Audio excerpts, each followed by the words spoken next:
Hello and welcome back. Today I'm going to be talking about executive functions and the September reading gap.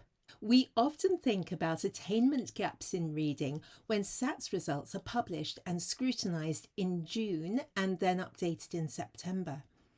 There are discussions about regional differences and whether girls are more adept readers than boys.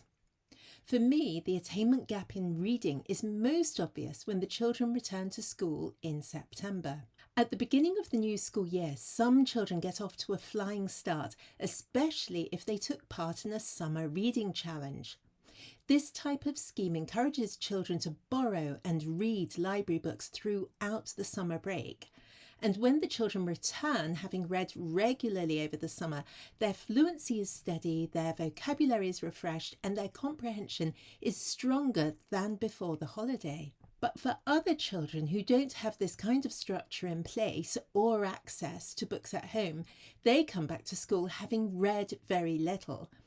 The return to school means cranking up their reading skills and wondering how they're going to manage to cope with the new level of expectation. Well-prepared classmates appear to settle really easily and to enjoy the academic challenges of the new school year. But when returning to school feels like a struggle, children know deep down that they're going to be feeling this most days unless something very fundamental changes in the way that they learn. The opportunity to fall further behind in the summer is not only a reading problem, but it also points to exposure to language. And when the attainment gap widens during the summer, and this does happen every year, reading feels more effortful than ever. Comprehension of the text is fleeting at best, and the children's confidence just drops. It becomes really, really low. So this is what I mean by the September reading gap. And of course, it impairs access to the key Stage 2 curriculum. So why does this gap appear? Well, over the summer, children without regular reading practice lose their momentum. They read fewer words in context, they encounter fewer grammatical structures, and they miss opportunities to consolidate phonics and fluency. But there is another dimension which is often overlooked, and that's executive functions. So executive functions are the mental processes that allow us to focus on a particular activity, to update working memory, and to adapt to each situation as it arises. They're very important for reading. They underpin reading in ways that might be less visible, but are no less essential. So let's take working memory. So when we update working memory, we are holding grapheme-phoneme correspondence as well as grammatical and contextual information, and all the while building meaning from the text. So all of these levels are working together simultaneously. And then there's cognitive flexibility. This allows us to switch strategies and to adapt our approach when we're faced with irregular words, complex syntax, or plot twists. And then there's inhibitory control. So really, this is, for me, fundamental for everything, because maintaining attention and focus on the text and becoming absorbed by what's coming up in the reading is what enables fluency to take hold anyway. When reading fluency doesn't develop well enough to support reading and reading comprehension, these executive functions are often fragile. For example, attention can fade and scatter if working memory updates and inhibitory control are weak. During the long summer break, executive functions can weaken even further through a lack of practice, and also if the children experience, for example, a stressful situation. And this, I'm afraid, is more likely to happen among those children who are already behind in reading.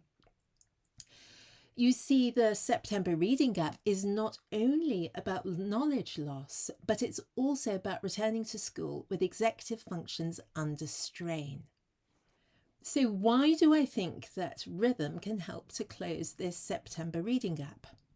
Well, here's something that's quite interesting and very historical.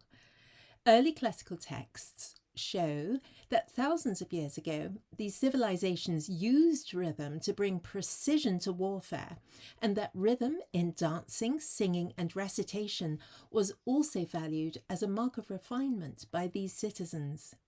Early texts show that classical civilizations had a much clearer understanding of the importance of rhythm for learning than we do at the moment. So take, for example, disciplined muscular training and military drill. Even when, in the era that followed, military operations were conducted on horseback, rhythm continued to bring people together by instilling a feeling of group strength and cohesion.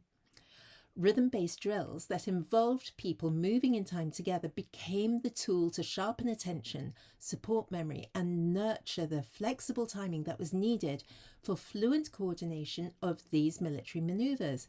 But I would say that rhythm would also have tightened the collective mind of the military unit and improved assessment of the context, understanding of what's happening, and the immediacy of the unit's response.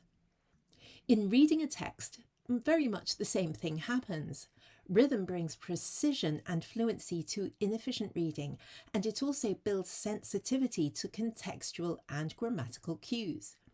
Rhythm, by its very nature, focuses attention at the onset, the front edge of the smallest sounds of language, which are the phonemes, and allows language to be processed with greater sensitivity to grammatical structures and other cues because of this.